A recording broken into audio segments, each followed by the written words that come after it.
Hello friends, welcome back. In today's session, we are going to discuss about past tense. You know that in past tense, an action started and completed and has no relevance in the present tense.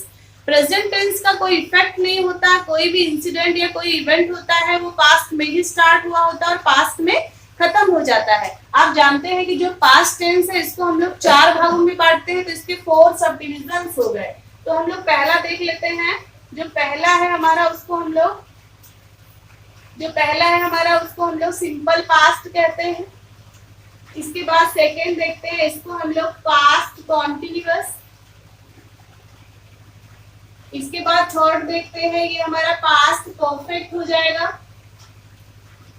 और इसके बाद fourth देख लेते हैं, ये हो जाता है पास्ट परफेक्ट कॉन्टिन्यूअस। ठीक है, तो ये हो गया पास्ट परफेक्ट कॉन्टिन्यूअस। तो हम लोग देखते हैं कि जो सिंपल पास्ट है इसमें जो अफर्मेटिव सेंटेंस रहता है इसमें हेल्पिंग वर्ब क्या आती है, वर्ब का सेकेंड फॉर्म।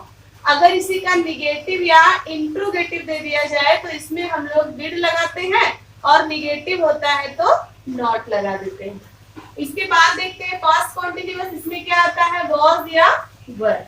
आपको याद रखना है वॉज जो है वो सिंगुलर के साथ आता है और वर आपका प्लूरल के साथ आता है। अगर निगेटिव होता है तो आप इसी में नॉट भी ऐड कर देते हैं। तो कुछ एग्जांपल देखते हैं और इसी से हम लोग अपना पास्ट सिंपल से स्टार्ट कर देंगे वीडियो। फर्स्ट सेंटेंस देखते हैं, the engineers dash this bridge since last year. तो यहाँ पे आपका एक वर्ड दिया है जो सिंस दिया हुआ है। तो मैंने बताया था कि अगर सिंस या फॉर आ जाए तो वो आपका परफेक्ट टेंस में चला जाता है या परफेक्ट कॉन्टिन्यूअस हो जाता है। अब वो प्रेजेंट पास्ट फ्यूचर क्या है ये हमें सेंटेंस में पता करना पड़ता है। इसके बाद सेकंड नंबर में दिया है, my parents dash to visit me last July. तो मैं आपको कुछ ऐसे एडवर्ब्स बता देती हूँ जो पास्ट सिंपल में ही आते हैं, जिससे आपको आइडेंटिफाई करने में हेल्प मिलेगी। तो सबसे पहले कुछ एडवर्ब्स देख लेते हैं। There are some adverbs which are used in past simple tense. Note down. तो एडवर्ब्स करके लिख लेते हैं। वो एडवर्ब कौन कौन से, पहले हम लोग एगो लिखते हैं। यस्टरडे तो आप लोग हमेशा बोलते ही रहते हैं, तो यस्टरडे हो जाएगा। देन लास्ट, लास्ट में आप कुछ भी लगा दें। लास्ट मंथ दिया हो, लास्ट वीक दे दिया जाए, लास्ट ईयर दे दिया जाए, लास्ट जुलाई हो सकता है, लास्ट मंडे हो सकता है। या मैं लास्ट मंडे ना लिखूं तो मैं यहाँ पे लिख सकती हूँ मंडे लास्ट। क्या लिख दूंगी, मंडे लास्ट। या फिर यहाँ पर लिख दिया हो द अदर डे, एजेस एगो। या फिर मैं सिंस 1995 ना देकर अगर मैं दे दूं इन 2005 तो भी आपका क्या हो जाएगा, पास्ट सिंपल को आइडेंटिफाई करने में आपको हेल्प मिलेगी। तो अब फर्स्ट सेंटेंस देखते हैं, the engineers dash this bridge since last year. तो यहाँ पर जो वर्ड दिए हैं उनके पहले सिंस या फॉर नहीं आएगा। अगर आता है तो आपका टेंस परफेक्ट में चला जाएगा। तो सबसे पहले यहाँ ऑप्शन में देख लेते हैं, रिपेयर, प्रिपेयर्ड, हैज रिपेयर्ड या हैव रिपेयर्ड। तो जो ये इंजीनियर्स है ये आपका प्लूरल है, तो प्लूरल में इंजीनियर्स को हम लोग प्रोनाउन में दे मान लेंगे। तो जब दे मानेंगे तो दे के साथ क्या लगाते हैं, हैव लगाते हैं, क्योंकि रिपेयर तो वर्ब का फर्स्ट फॉर्म है, ये होगा नहीं। सिंस और फॉर दिया है तो इसलिए वर्ब का सेकंड फॉर्म भी नहीं होगा। इंजीनियर्स क्योंकि दे है और हमेशा है किसके साथ आता है, ही के साथ, तो आपका थर्ड ऑप्शन भी नहीं होगा। कौन सा हो जाएगा, फोर्थ वाला। इसके बाद दिया है, my parents dash to visit me last July. तो क्या लास्ट के पहले सिंस या फॉर दिया है, नहीं दिया है, तो फिर आपका कौन सा टेंस हो जाएगा, सिंपल पास्ट। तो यहाँ पे क्या आ जाएगा, वर्ब का सेकेंड फॉर्म। तो हम लोग यहाँ क्या कर देंगे, केम। ये आपका वर्ब का सेकेंड फॉर्म है, कम आपका वर्ब का फर्स्ट फॉर्म है, तो ये भी नहीं होगा। हैज और हैड ये परफेक्ट में चला जाएगा, तो ये दोनों भी नहीं करेंगे। तो हमारा ऑप्शन कौन सा सही हो जाएगा, केम वाला सही हो जाएगा। In other words, we can say that whenever we put emphasis on time, जब कभी हम टाइम पे ज्यादा जोर डालते हैं तो कौन सा टेंस होता है आपका, पास्ट सिंपल होता है। तो आप लिख सकते हैं, whenever we put emphasis on time, तो आपका कौन सा हो जाएगा, सिंपल पास्ट। लेकिन अगर अभी मैं इसको थोड़ा सा चेंज कर दूं, whenever we put emphasis on action, जब कभी एक्शन पे ज्यादा जोर डाला जाए तो वहां पे क्या हो जाएगा आपका पास्ट परफेक्ट। तो आपको मैंने बताया कि whenever you put emphasis on time, जब कभी आप टाइम पे जोर डालते हैं तो सिंपल पास्ट होता है, और जब कभी एक्शन पे ज्यादा जोर डाला जाता है तो पास्ट परफेक्ट होता है। एक एग्जांपल देख लेते हैं, लाइक यहाँ पे दिया है he had done the work। एक और दिया है he had done the work yesterday। तो आपने दो एग्जांपल देखे। अब यहाँ पे दिया he had done the work, तो यहाँ पे उसने अपना काम कंप्लीट कर लिया है, अपना काम डन कर लिया है, तो परफेक्ट की बात हो रही है, तो ये तो आपका राइट है। इसके बाद सेकंड देखते हैं he had done the work yesterday। अब yesterday में क्या है, टाइम पे ज्यादा एम्फेसिस किया जा रहा है। यहाँ पे क्या था कि उसने अपना काम कर लिया, तो काम क्या हो गया, उसका एक्शन हो गया। तो जब कभी उसने काम डन किया है, एक्शन की बात आ रही है, तो परफेक्ट टेंस हो जाएगा। यहाँ पे क्या he had done the work yesterday time, अगर yesterday दिया है या लास्ट वीक दिया हो या लास्ट ईयर दिया हो या लास्ट मंथ दिया हो, तो वहां पर ये सभी टाइम डिनोटिंग वर्ड यूज किए जा रहे हैं। तो जब टाइम डिनोटिंग वर्ड आएगा तो वहां पे हम V2 मतलब वर्ब का सेकेंड फॉर्म करेंगे और हो जाएगा आपका पास्ट सिंपल। तो यहाँ हैड डन हट जाएगा और क्या हो जाएगा, डिड हो जाएगा। कुछ लोग डिड को हेल्पिंग वर्ब ना समझ ले, डिड यहाँ हेल्पिंग वर्ब नहीं है, डू का सेकेंड फॉर्म डिड और थर्ड फॉर्म होता है डन, इसका मतलब है करना। नेक्स्ट में देखते हैं past simple is also used to talk about past habits. Past simple जो है वो हमारी पास्ट हैबिट्स को बताने के लिए यूज किया जाता है। जैसे मैंने कहा मैं बचपन में बहुत मूवी देखा करती थी, आपने कहा कि मेरा बच्चा बचपन में चाय पिया करता था या दूध पिया करता था, तो यहाँ पर जो आप बातें बता रहे हैं, आपने कहा मैं हमेशा छाता लिए रहती थी, तो हमेशा आ गया ऑलवेज आएगा। अब ऑलवेज से आपको लगेगा कि यहाँ प्रेजेंट टेंस होगा, बट प्रेजेंट नहीं होगा क्योंकि आप लिए रहते थे, अब नहीं लेते हैं। तो ये सब आपके पास्ट को डिनोट करते हैं। तो लिख लेते हैं to talk about past habits. जो हमारी पास्ट हैबिट है उसके बारे में ये बताता है। लाइक मैंने यहाँ पे सेंटेंस दिया, I use to go daily by train. आप ट्रेन से दिल्ली जाया करते थे, अब नहीं जाते। दूसरा सेंटेंस लाइक मैंने बोला, when I was young I watched lots of movies every day. आपने कहा कि जब मैं यंग थी तो मैं बहुत सारी मूवीज देखा करती थी, बट अब नहीं देखती। अब आपको इतनी पढ़ाई करनी पड़ती है कि टाइम ही नहीं मिलता। नेक्स्ट सेंटेंस है आपका थर्ड, आपने बोला ही ऑलवेज कैरीड एन अम्ब्रेला। वह हमेशा अम्ब्रेला लिए रहता है, तो वह अम्ब्रेला लिए रहता था, उसकी पास्ट की आदत हो गई, अब नहीं लिए रहता है। तो पहले लिए रहता था, तो यहाँ ही ऑलवेज कैरीड एन अम्ब्रेला। अगर आपके सेंटेंस में ऑफन आ जाए, यूजुअली आ जाए, या फिर यहाँ पे नेवर आ जाए तो भी आए, या समटाइम्स आए तो भी आपका क्या होगा, पास्ट सिंपल ही होगा। नहीं तो ये ऑलवेज नेवर ये हमने प्रेजेंट सिंपल में भी पढ़े थे, तो वो आपकी प्रेजेंट हैबिट को बताता है और ये आपकी पास्ट हैबिट को बताता है। Next, we use simple past tense to complete a series of action in the past.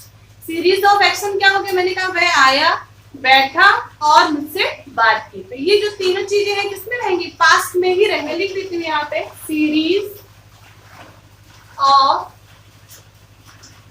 Completed actions in past. आपका सेंटेंस दिया है, he came, sat and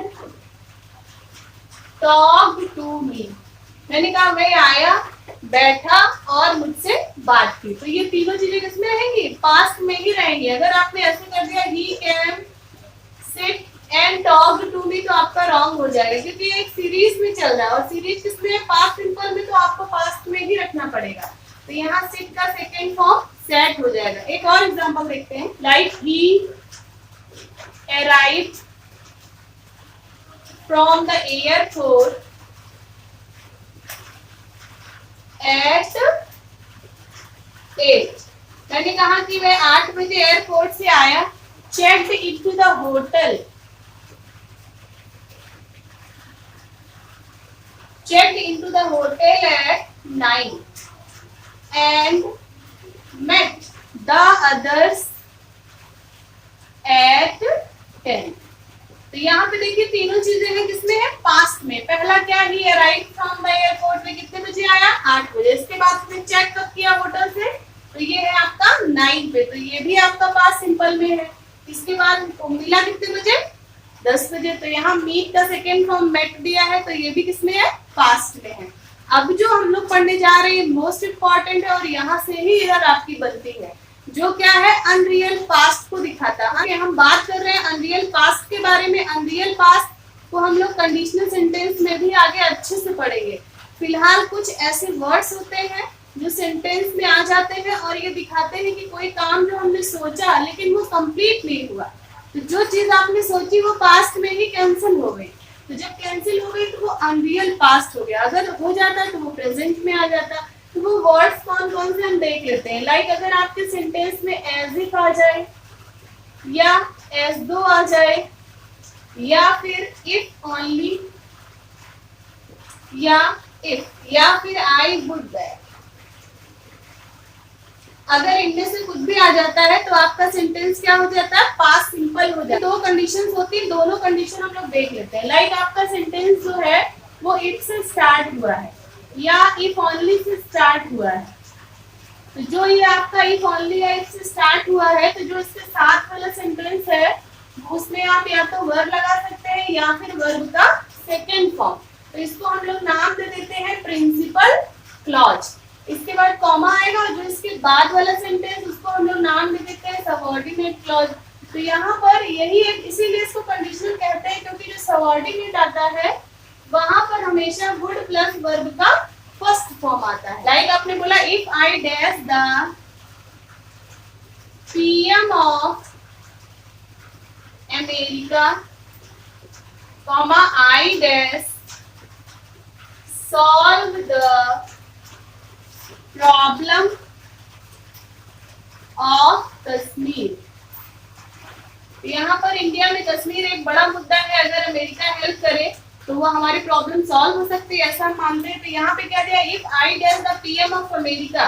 तो यहाँ पर क्या आप अमेरिका के पीएम है, नहीं है, तो हम क्या कर रहे हैं, अनरियल पास्ट। हम लोग सपने में इमेजिन करेंगे अगर मैं पीएम होती, मैं हूं नहीं, अगर मैं बन जाऊं तो मैं क्या करूंगी, कश्मीर की प्रॉब्लम को सॉल्व कर दूंगी। तो मैंने अभी आपको बताया कि अगर आपके सेंटेंस में इफ लगा है या इफ ओनली लगा है या एज इफ लगा है या एज दो लगा है, तो वो आपका कौन सा क्लॉज होगा, प्रिंसिपल क्लॉज। और प्रिंसिपल क्लॉज किसमें रहेगा, वर या वर्ब का सेकेंड फॉर्म। अगर आपको यहाँ पे ऑप्शन में कहीं वर्ब दी होती तो आप क्या करते, वर्ब का सेकेंड फॉर्म लगा देते, बट यहाँ तो कहीं वर्ब दी नहीं है, तो हम क्या लगा देंगे, हेल्पिंग वर्ब लगा देंगे, वर्ब। क्या हो जाएगा, if I were the PM of America. Next दिया है I dash solve the problem of Kashmir. तो जब कभी वर आए या वर्ब का सेकेंड फॉर्म आए, हम लगाते क्या है, वुड, तो यहाँ वुड आ जाएगा। फिर देखते हैं, if only she dash my call, comma I dash tell him the truth. मैंने कहा कि अगर वह मेरी कॉल, अब मैं आपको यहाँ पे ऑप्शन दे रही हूँ रिसीव। अब आपको या तो रिसीव भरना है या रिसीव्ड भरना है या हैज रिसीव्ड भरना है या हैड रिसीव्ड भरना है। तो मैं फिलहाल यहाँ आपको दो ऑप्शन दे रही हूँ, रिसीव या रिसीव। तो दो ऑप्शन में आप क्या भरेंगे। अब यहाँ पे इफ ओनली आया है, तो इफ ओनली जब आया है और आपको यहाँ पे वर्ब दिखाई दे रही, जब कभी वर्ब दिखाई पड़े तो क्या आता है, वर्ब का सेकेंड फॉर्म। यहाँ हो जाएगा if only she received my call, last का तो वही रहेगा। तो यहाँ पे क्या हो जाएगा, I would tell him the truth. कुछ एग्जांपल और देखते हैं। मैंने कहा if I dash the Taj Mahal, comma I dash take the photograph. अब यहाँ पे मैं ऑप्शन दे रही हूँ आपको। पहला है सी एंड वुड, बी है आपका शॉ एंड वुड, एंड सी है आपका सी एंड वुड। यहाँ आपको 3 ऑप्शन दिए, सोचिए क्या भरेंगे। तो सबसे पहले ये आपका इफ से स्टार्ट हो रहा है। क्या अगर मैंने ताजमहल देखा होता तो मैं फोटो खींच लेता। इसका मतलब कि आपने ताजमहल नहीं देखा है। ताजमहल नहीं देखा तो ये इमेजिनरी हो गया, और जो इमेजिनरी है वही तो अनरियल है। तो यहाँ पे हम क्या कर देंगे, वर्ब का सेकेंड फॉर्म। तो यहाँ वर्ब का सेकेंड फॉर्म आपका क्या दिया है, सा।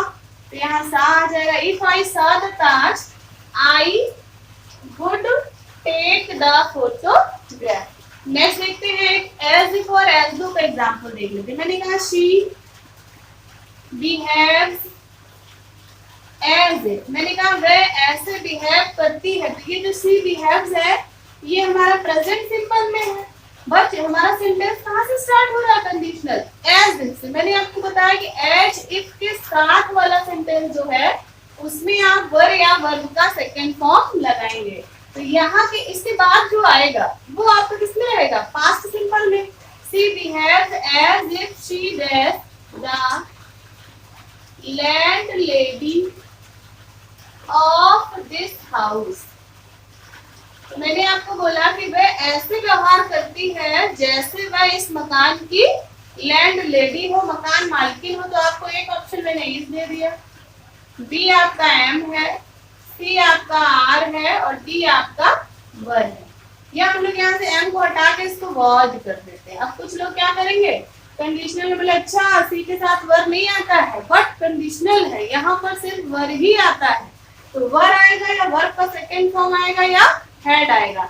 क्योंकि हेड दिया नहीं है तो उसके बारे में हमें सोचना नहीं है, वर्ब भी नहीं दी है तो उसके बारे में भी नहीं सोचना। दिया क्या है आपकी हेल्पिंग वर्ब, इज नहीं आएगा, वॉज भी नहीं आएगा, आर भी नहीं आएगा, क्या आएगा वर्ब। नेक्स्ट में पास्ट कॉन्टिन्यूअस है। पास्ट कॉन्टिन्यूअस की हेल्पिंग वर्ब मैं आपको बता चुकी हूँ क्या होता है, वॉज या वर्ब।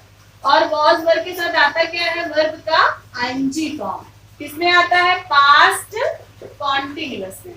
तो पास्ट कॉन्टिन्यूअस की फर्स्ट कंडीशन है कि अगर किसी सेंटेंस में कुछ वर्ब है, जैसे मान लीजिए यहाँ पे गेट आ जाए या बिकम आ जाए या ग्रो आ जाए, तो ये वर्ब किसके लिए यूज होती है, इंक्रीज या डिक्रीजमेंट के लिए। मान लीजिए एक सेंटेंस दिया है, सी became taller and taller.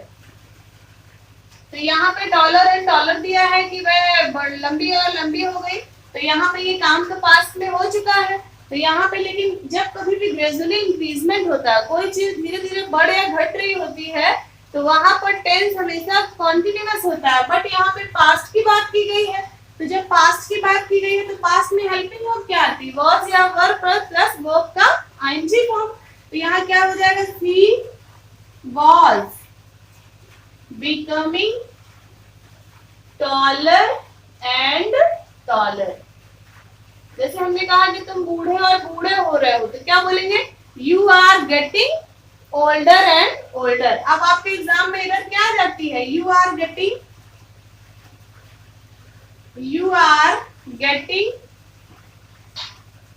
Old and older. तो ये आपकी एरर हो जाएगी। जब कभी भी ये वर्ब आ जाती है, गेटिंग, बिकम, ग्रो और इंक्रीज और डिक्रीज की बात हो रही होती है, तो वहां पर हमेशा कॉम्परेटिव डिग्री आती है। ये आपकी एडजेक्टिव पीरियड है। तो यहाँ पे क्या हो जाएगा, ओल्डर एंड ओल्डर। तो हम लोग बात कर रहे हैं कि अगर कोई चीज धीरे धीरे ग्रेजुअली इंक्रीज या डिक्रीज हो रही हो, तो वहां पर हमारा कौन सा टेंस आता है, पास्ट कॉन्टिन्यूअस। जैसे मैंने बोला कि अभी शाम हो रही है, तो क्या बोलेंगे, it was getting darker. And darker आप बोल सकते हैं, या गेटिंग डार्कर मैंने बोल दिया तो भी आपका राइट है। तो यहाँ पे वर्ब क्या आई है, गेट आई है। तो ये भी क्या है, धीरे धीरे आपकी शाम हो रही है, तो यहाँ पे क्या हो जाएगा, डार्कर हो जाएगा, क्योंकि शाम हो चुकी, पास्ट में बात हो रही। तो पहली बात हमने की कि अगर ग्रेजुअली इंक्रीजमेंट या डिक्रीजमेंट दिखाया जा रहा हो तो पास्ट कॉन्टिन्यूअस आता है। इसके बाद दूसरी बात करते हैं, तो यहाँ पर जो दो एक्शन है वो अगर एक साथ हो रहे हैं, जैसे मैं अभी पढ़ा रही थी तो मेरी माँ खाना पका रही थी, तो कहने का मतलब दो काम एक साथ हो रहे हैं। तो जब दो काम एक साथ होते हैं तो वहां पर भी आपका पास्ट कॉन्टिन्यूअस टेंस आता है। बट एक एक्शन चल रहा है तभी बीच में किसी ने इंटरप्ट कर दिया तो वहां पे सेंटेंस थोड़ा सा चेंज हो जाता है। तो कंस्ट्रक्शन क्या होता है कि अगर आपके सेंटेंस में दो एक्शन एक साथ हो रहे हो तो एक बार हम क्या करेंगे, पास्ट कॉन्टिन्यूअस लगाएंगे, और अगर बीच में कोई इंटरप्शन हो जाता है, कोई हमें रोक देता है, तो वहां पर पास्ट सिंपल हो जाता है। बट अगर एक साथ दो काम लगातार चल रहे थे तो दोनों किसमें रहेंगे, past continuous and past continuous. दोनों के एग्जांपल देख लेते हैं। व्हाइल द चाइल्ड वाज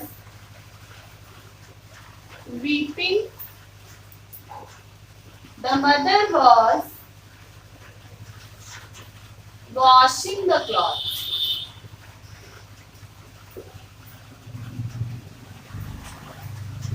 मैंने कहा while the child was weeping, तो एक तरफ क्या है, बच्चा रो रहा था, और सेकेंड क्या है, the mother was washing the clothes, जो माँ है वो कपड़े धो रही थी। तो दो काम क्या है, एक साथ चल रहे हैं, तो यहाँ पे रूल नंबर आपका 1 लग रहा है। अब दो काम में से अगर एक काम में कभी इंटरप्शन हो जाए, कोई बाधा पड़ जाए, तो वहां पर आपका रूल नंबर 2 अप्लाई हो जाएगा। इसका भी एग्जाम्पल देखते हैं, जैसे while I was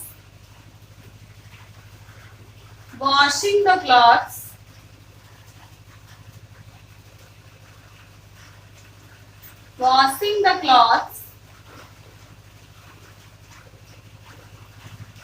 I heard a voice। जब मैं कपड़े धो रही थी मैंने एक आवाज सुनी। तो यहाँ पे कपड़े धो रही थी, एक काम चल रहा है, तभी क्या हुआ, इंटरप्शन पड़ा, तो उसको हम लोग किसमें कर देंगे, पास्ट सिंपल में। तो यहाँ पे आपका कौन सा रूल अप्लाई हो रहा है, रूल नंबर 2। ओके, आज के वीडियो में हम लोगों ने पास्ट सिंपल और पास्ट कॉन्टिन्यूअस के बारे में पढ़ा। अब जो नेक्स्ट वीडियो आएगा उसमें हम लोग पास्ट परफेक्ट और पास्ट परफेक्ट कॉन्टिन्यूअस के बारे में भी पढ़ेंगे, और पूरे पास्ट टेंस का एक्सरसाइज भी ले लेंगे। तो आपका पास्ट टेंस अच्छे से कंप्लीट हो जाएगा और कोई भी एरर आपकी गलत नहीं होगी। ओके, आज के लिए इतना ही। Thank you.